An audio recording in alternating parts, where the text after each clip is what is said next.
കഴിഞ്ഞ മാസം 15-ാം തീയതി ആയിരുന്നു ഡെത്ത്സ് ഗെയിം എന്ന ഡ്രാമയുടെ ഫസ്റ്റ് പാർട്ട് ഇറങ്ങിയിട്ടുണ്ടായിരുന്നത്. ഡ്രാമ മറന്നുപോയിട്ടുണ്ടെങ്കിൽ ഞാനൊരു ഇൻട്രൊഡക്ഷൻ ഒക്കെ പറയാം. എന്നിട്ട് നിങ്ങൾക്ക് ഓർമ്മ വന്നില്ല എങ്കിൽ ഈ ഒരു ചാനലിൽ തന്നെ നമ്മൾ ഒറ്റ വീഡിയോ ആയിട്ട് ഈ ഒരു ഡ്രാമയുടെ ഫസ്റ്റ് സീസൺ ഇട്ടിട്ടുണ്ട്. സോ അതൊന്ന് പോയി കാണുക. അപ്പോൾ നമുക്ക് ഇൻട്രോയിലേക്ക് കിടക്കാം. ഈജ 7 വർഷമായിട്ട് ജോലിക്ക് വേണ്ടി ശ്രമിച്ചുകൊണ്ടൊക്കെ ഇരുന്നിട്ടും അവന് ജോലിയൊന്നും കിട്ടാതെ ആകുമ്പോഴത്തേക്കും അതിന്റെ നിരാശയിൽ അവൻ ആത്മഹത്യ ചെയ്യുകയാണ്. മരിച്ചു കഴിയുന്ന അവനും നേരെ മരണത്തിന് മുമ്പിലേക്കാണ് എത്തുന്നത്. മരണമാകട്ടെ അവനൊരു ശിക്ഷ നൽകുന്നു. അതായത് 12 പേരായിട്ട് അവരുടെ ലൈഫിൽ ജീവിക്കുക. ആ 12 പേരും മരിക്കുവാനായിട്ട് പോകുന്നവരാണ്. അതുകൊണ്ട് തന്നെ അവരുടെ ലൈഫിൽ മരണത്തെ തടഞ്ഞു നിർത്തുവാനായിട്ട് ഈജയ്ക്ക് സാധിക്കുകയാണ് എങ്കിൽ ഈജയ്ക്ക് അവരായിട്ട് ജീവിതകാലം മുഴുവൻ ജീവിക്കുവാൻ സാധിക്കും. പക്ഷെ അവൻ പരാജയപ്പെട്ടു പോകുകയാണെങ്കിൽ അവനും നരകത്തിൽ എത്തിച്ചേരുന്നതാണ്. ഇനി അവന്റെ ഫസ്റ്റ് ലൈഫിൽ അവൻ ജിൻഡെ ആയിട്ടാണ് ജീവിക്കുന്നത്. ജിൻഡെ ആകട്ടെ ടൈഗാങ് എന്ന ഒരു വലിയ കമ്പനിയുടെ സിഇഒ ആണ്. പക്ഷെ ജിൻഡെ ഒരു പ്ലെയിൻ അപകടത്തിൽ കൊല്ലപ്പെടുകയാണ്. ശരിക്കും ആ ഒരു അപകടം ഉണ്ടാക്കിയത് ടൈയു പറഞ്ഞിട്ടായിരുന്നു. ടൈയും സഹോദരൻ കമ്പനിയൊക്കെ ഏറ്റെടുത്ത് നടത്തുന്നത് സഹിക്കുവാൻ സാധിക്കാതെ ആയിരുന്നു സഹോദരനെ കൊന്നിട്ടുണ്ടായിരുന്നത്. ഇനി അവൻ രണ്ടാമതായിട്ട് കയറുന്നത് ജെയ്സോബ് എന്ന വ്യക്തിയുടെ ശരീരത്തിലാണ്. ആ വ്യക്തി ആകട്ടെ ഒരു സ്പോൺസർ വലിയൊരു തുകയൊക്കെ കൊടുക്കുവാനായിട്ട് തയ്യാറാകുന്നത് കൊണ്ട് തന്നെ 8000 മീറ്റർ ഉയരത്തിൽ നിന്നും പാരച്ചൂട്ട് പോലും ഇല്ലാതെ താഴേക്ക് ചാടുകയാണ്.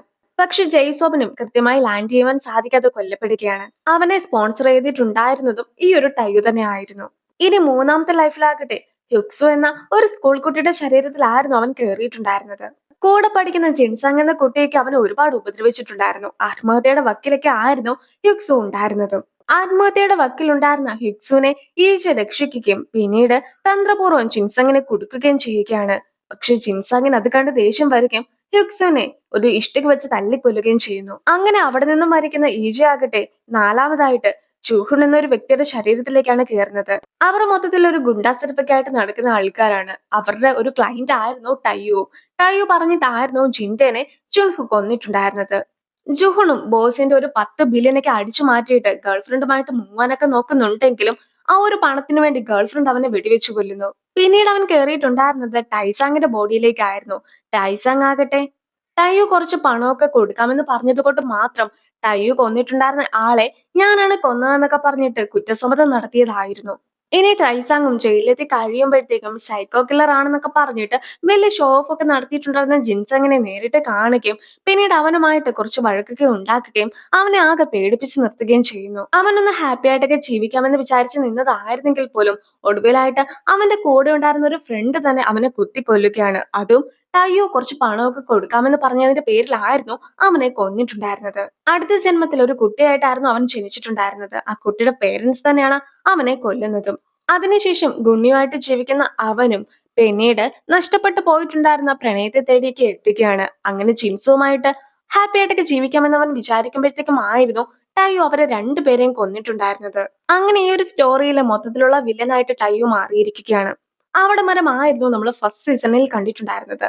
സോ നമുക്ക് സെക്കൻഡ് സീസണിലേക്ക് കടക്കാം.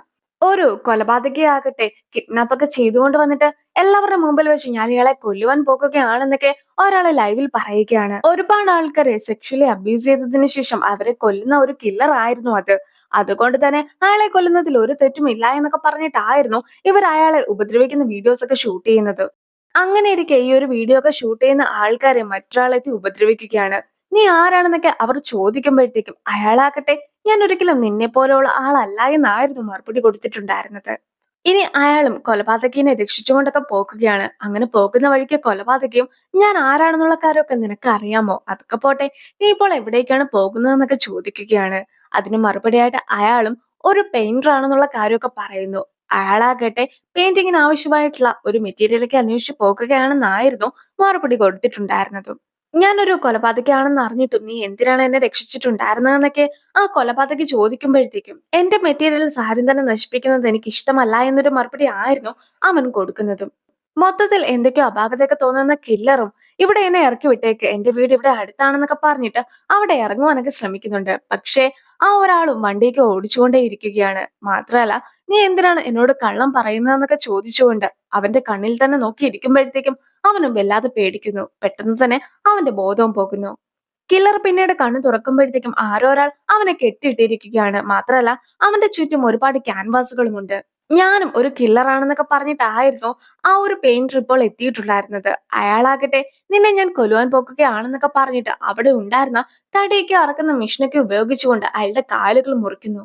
കാല് മുറിക്കുന്നതിനിടയ്ക്ക് തെറിച്ചു വീണിട്ടുണ്ടായിരുന്ന രക്തമൊക്കെ കൃത്യമായി ക്യാൻവാസിൽ വീഴുന്നതൊക്കെ നോക്കി അവനും ചിരിച്ചുകൊണ്ടൊക്കെ നിൽക്കുകയാണ്. അവിടം കൊണ്ട് ആ ഒരു സീനൊക്കെ കട്ടാക്കുകയാണ്. പിന്നീട് ഈച്ചനെയാണ് കാണിക്കുന്നത്. ഈച്ച ആകട്ടെ ടൈവോന്റെ കൈ കൊണ്ട് ഇപ്പോൾ കൊല്ലപ്പെട്ട് തിരിച്ചെത്തിയിരിക്കുകയാണ്.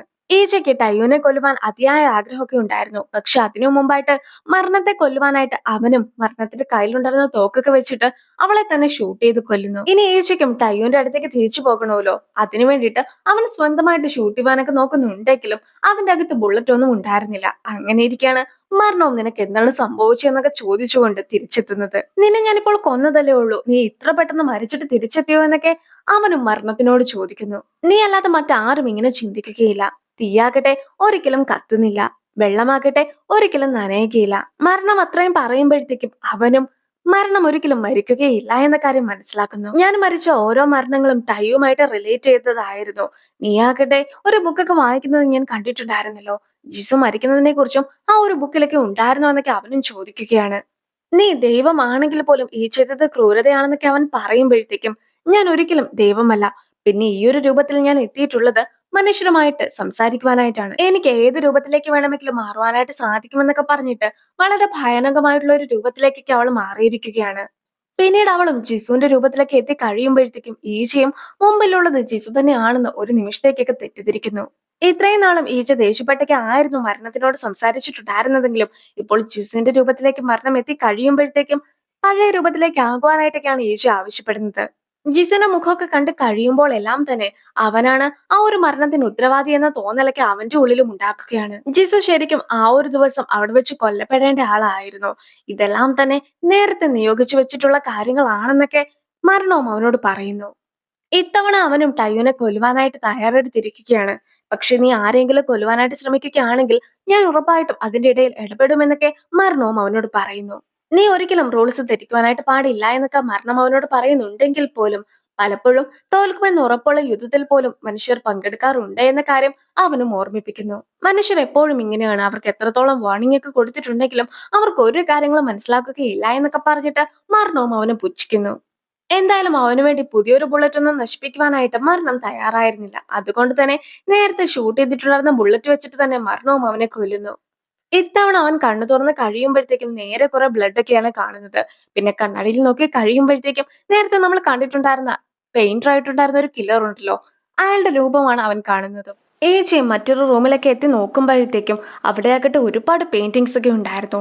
പക്ഷെ ആ ഒരു പെയിന്റിംഗ് എല്ലാം തന്നെ മരണത്തെ തൊട്ടു മുമ്പിൽ കാണുന്ന ആളുകളുടെ രീതിയിലുള്ള പെയിന്റിംഗ് ആയിരുന്നു. പിന്നീട് രക്തത്തുള്ളികളൊക്കെ കെട്ടിക്കിടക്കുന്ന ഒരു ക്യാൻവാസും ഒരുപാട് ബ്ലഡ് ഒക്കെ ഉള്ള ഒരു ബക്കറ്റും ആ ഒരു ബക്കറ്റിന്റെ ബ്ലഡിന്റെ അകത്ത് നിന്നും ആ ഒരു ഓർമ്മകളും കൂടി അവന്റെ അടുത്തേക്ക് വരികയാണ്.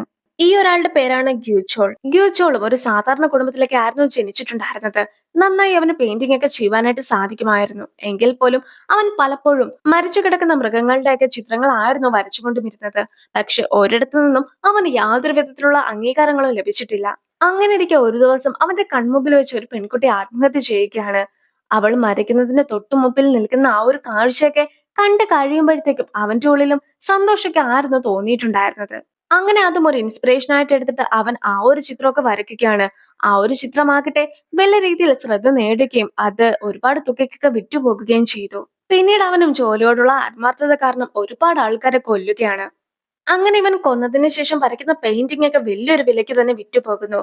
ഇതിനു മുമ്പാകട്ടെ ഈ ഗുണ്ണിയുടെ ബോഡിയിൽ കയറിയ സമയത്ത് അവിടെ ഉണ്ടായിരുന്ന ഒരു പത്രമൊക്കെ അവൻ വായിച്ചിട്ടുണ്ടായിരുന്നു. പത്രത്തിലും ഒരു സീരിയൽ കില്ലറിനെ കുറിച്ചൊക്കെ എഴുതിയ വാർത്ത ഞാൻ പ്രത്യേകമായിട്ട് പറഞ്ഞിട്ടുണ്ടായിരുന്നു. ഇപ്പോഴാകട്ടെ ഈജയും ആ ഒരു സീരിയൽ കില്ലറിന്റെ ബോഡിയിലാണ് ഉള്ളത്. അങ്ങനെ കഴിഞ്ഞ 15 ചിത്രങ്ങളിലൂടെ അവൻ 15 പേരെയൊക്കെ കൊന്നിട്ടുണ്ടെന്നുള്ള കാര്യം ഈജ സ്വന്തം കണ്ണുകൾ കൊണ്ട് തന്നെ കാണുകയാണ്. അവനും ആ ഒരു ഷോക്കിലൊക്കെ ആയിരുന്നു ഉണ്ടായിരുന്നത്. അടുത്തുണ്ടായിരുന്ന റൂമിൽ നിന്നും ഒരു ഡോളിനെയൊക്കെ കാണുമ്പോഴത്തേക്കും ജിസ മരിച്ചു കിടക്കുന്നത് കാണുവാനായിട്ട് മറിയോണിറ്റിനെ പോലെയാണ് തോന്നിക്കുക എന്നൊക്കെ ടയ്യു പറഞ്ഞിട്ടുണ്ടായിരുന്നതിനെ കുറിച്ച് ഈജി ഓർക്കുന്നു. ഇനി ഒരുപാട് ആയുധങ്ങൾക്കിടയിൽ നിന്നും ഒരു ആയുധമൊക്കെ എടുത്തതിന് ശേഷം ഈ ഒരു പിശാചിനെ കൊണ്ട് ഞാൻ ആ പിശാചിനെ കൊല്ലിക്കുമെന്നൊക്കെ ഈജയും പറയുകയാണ്. ഈജയും ഏറ്റവും കൂടുതൽ വേദന അനുഭവിക്കുന്ന രീതിയിലുള്ള ഒരു മരണമൊക്കെ ടയ്യുന് കൊടുക്കുവാനായിട്ട് തീരുമാനിക്കുന്നു. ഇനി ടയ്യുനെ കാണിക്കുമ്പോഴത്തേക്കും അവനും ഷൂട്ടിംഗ് ഒക്കെ പ്രാക്ടീസ് ചെയ്യുകയാണ്. അങ്ങനെ പ്രാക്ടീസ് ചെയ്യുന്നതിനിടയ്ക്ക് കൂടെ ഉണ്ടായിരുന്ന ഒരാളെ കൊല്ലുന്നതിന്റെ വക്കിൽ വരെ അവൻ എത്തുന്നുണ്ടെങ്കിലും പിന്നീട് അവൻ അവന്റെ മൈൻഡൊക്കെ മാറ്റുന്നു. അവനും ചെറിയൊരു ബേർഡിനെയൊക്കെ വെടിവെച്ചു കൊന്ന് സമാധാനപ്പെടുന്നു.